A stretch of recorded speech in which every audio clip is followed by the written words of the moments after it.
Hello, welcome back to Raised by Toddlers. I hope you're doing good. So today I wanted to talk about the topic. I know I frantically researched when I started the process of going no contact with my toxic family, and that's what happens when we quit and we leave as the family scapegoat. And as I've said before, I physically left my family when I was 17, but I didn't leave emotionally until my 40s. And as long as you're in regular contact with the narc, the enabler, the golden child, the scapegoating abuse is very much still active, even if you're not physically there. And so, in order to leave the abuse, you have to fully leave the entire toxic dynamic by going no contact. And unlike romantic relationships where there might be a shared responsibility for children, the only things keeping you from cutting ties with your family of origin are the fear, obligation, and guilt that's been carefully drummed into you throughout your life, and that if you leave, you're being disloyal, and you're absolutely not. You don't owe these people anything. They chose to have you, and you have absolutely no duty to pay them back by continuing to be the family punching bag. And if you have your own children, the narcs don't automatically have the right to access them, in exactly the same way that the narcs are not entitled to be part of your life, purely because you're connected by DNA. And some of you might be in the unfortunate position of being financially dependent on your parents. For example, they may own your apartment or they may supplement your income. And in this situation, it's important for you to obtain legal advice on how you can free yourself from this dependence. But it's also important to remember that your family providing financial support doesn't give them free rein to abuse you. A bank deposit of cash is not a down payment for future manipulation and gaslighting. Because narcs deal in transactional relationships, and they absolutely expect to be repaid for even the smallest gift. All gifts given by narcs have strings attached. And the gift or the deposit of cash is a payment, and they expect to be repaid with your devotion and fealty, which absolutely is not the case. It's entirely possible to go grey rock while you work on making yourself financially independent. And grey rock, basically, you don't give the narcs any emotional response to their shenanigans. You keep it strictly business. Because it's your pain and despair that fuels the narc. So by going grey rock, you starve them of this important source of narcissistic supply. And to understand what happens when we leave, we need to first understand what purpose we serve to the narc and the toxic family as a whole. Because we're the problem child, the screw up, the black sheep of the family. But we actually wield a huge amount of power over our abusers. And the decades-long campaign of making us feel worthless and ground down, it's designed to keep us in our place and to avoid us upsetting the careful and precarious structure of our family. And we're singled out to be the scapegoat from a very young age, as we're the only member of the family with the qualities that pose a threat to the narc. These qualities are things the narc wishes they had, but they're all too aware that they completely lack. So they have to punish us to minimise the threat against them, and to attempt to rob us of all the positive attributes we possess. Because we're the polar opposite of the narc. We're highly empathic, we're independent, we're often very creative, and we've got a strong sense of right and wrong. And we're the only one in the family to see through the fake facade put on by the narc and the enablers and the golden child. And we know that something is profoundly wrong with our family. And narcissists are created due to some kind of childhood trauma that leaves them full of shame. And unlike healthy people who work on this, the narc just makes up a brand new character to replace their real shame-riddled identity. So they literally choose to act 24/7 in a fake persona for the rest of their lives, which sounds exhausting. And their messed up brain tells them that this fake identity is completely flawless and perfect. They're superior to everyone else, they're always right and they're never wrong. They're infallible. And the thing is, this fake character is fragile. and it can't exist without other people's validation, because the narc's self-hating, shame-riddled true self can't do that for them. So it's people around the narc that have to constantly fluff their ego, worshipping them and reassuring them that they're perfect. So what better way for a narc to guarantee this validation on tap than to have kids? They certainly don't have kids from a place of unconditional love. They have kids to use as props to support this fake persona. And as the child of a narc, you're an extension of them. You're not an individual person. You're an extension. You're an object and a possession that serves them. And the golden child is the narc's mini-me. They reflect back all the wonderful shiny qualities of the narc's made-up character. And us scapegoats, we're the dumping ground for their self-hatred, shame and guilt that they're too feeble to deal with themselves. So the golden child accepts their role and they pander to the narc, along with the spineless, weak, enabling partners of the narc. And us scapegoats are the only ones to silently say, this is all BS, you guys. I can't believe you're playing along with this. We're authentic. We have minds of our own. And this is precisely why we're turned into the scapegoat. The narc can't risk us blowing the whistle on what really goes on behind closed doors and what's going on behind the mask. So our spirits have to be crushed through abuse. And the narc has spent decades working on us, investing considerable time and effort into grinding us down. And as long as there's a family scapegoat, the golden child and the enabler can comfortably carry on fluffing the narc and agreeing with them that we're crazy, we're the problem child. And as long as we're there to shoulder all the family baggage, everyone else coasts along happily. So when we quit, the poop royally hits the fan. And I've said in previous video that we're the trash can of the family. As scapegoats, we function as the family trash can, where the narc, golden child and enabler can dump all their guilt and shame. So when the trash can's suddenly gone, there's nowhere to dump the family crap, and it starts building up.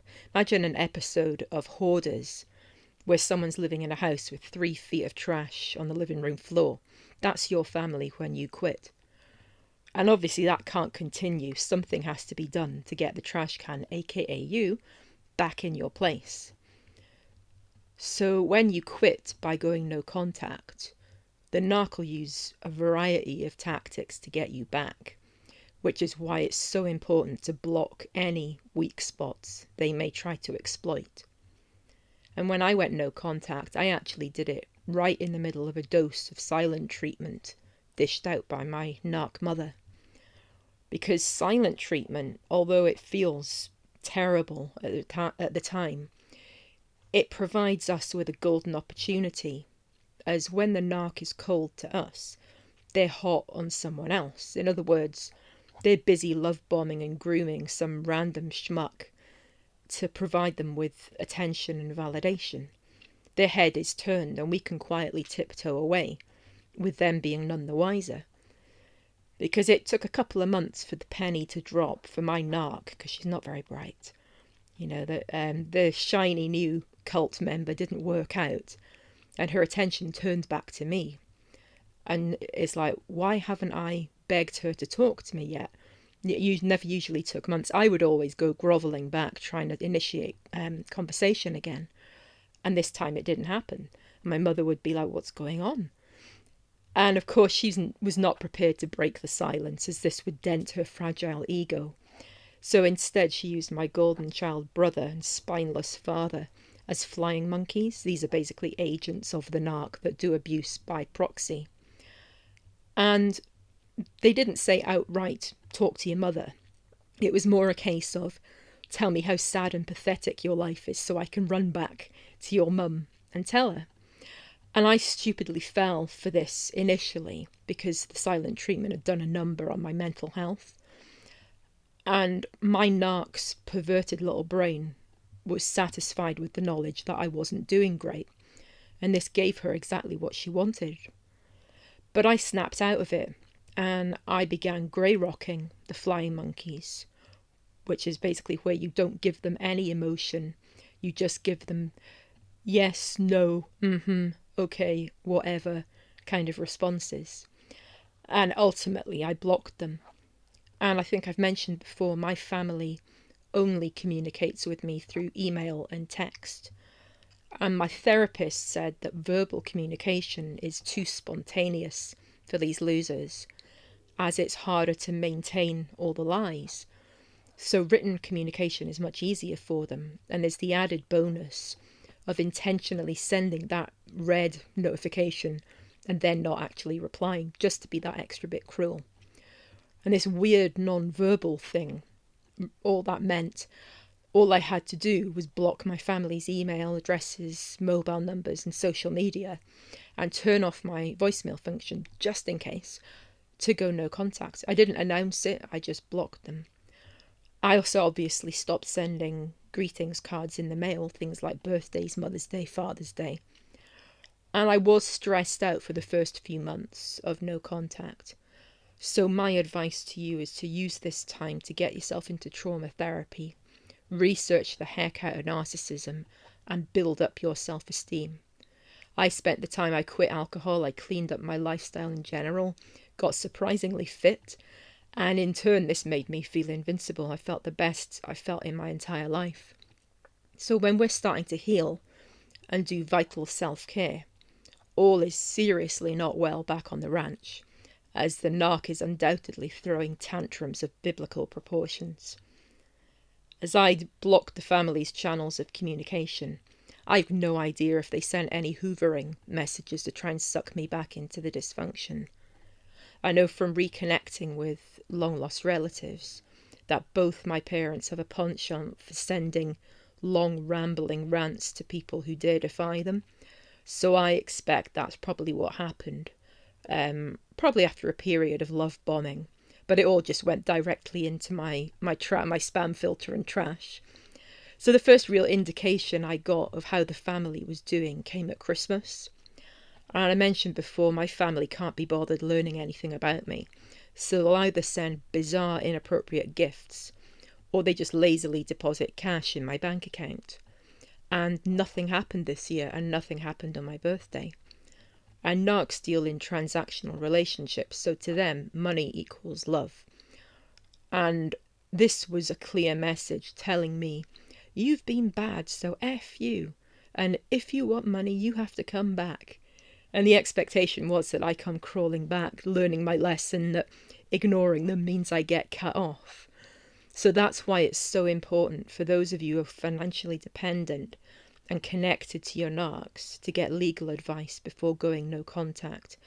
There's the risk, if you live in an apartment that they own, they could evict you out of spite, all sorts of things that I wouldn't put anything past narcissists. So I'm in the position where, yes, I'm on an extremely low income, but I don't rely on my narcs. So the lack of gifts of money had zero impact on me. So I just carried on with my newly happy life.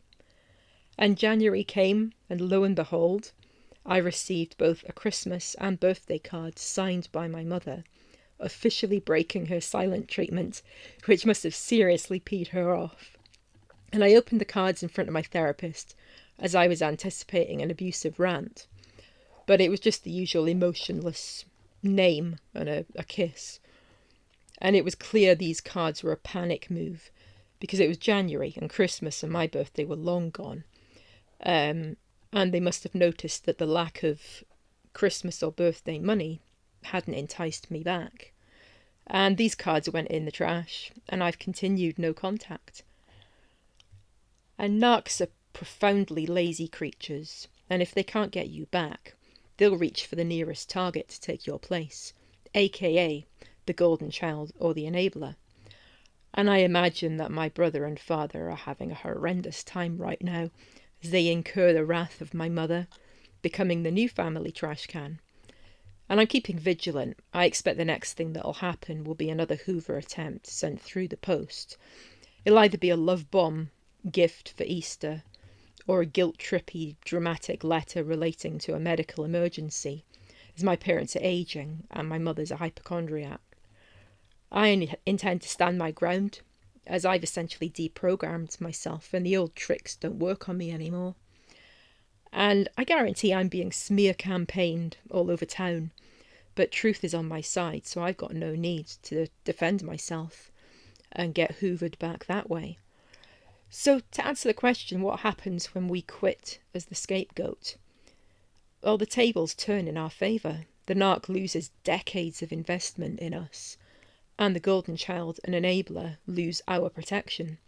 The toxic family implodes, and all we needed to do was just quietly disappear without word or warning.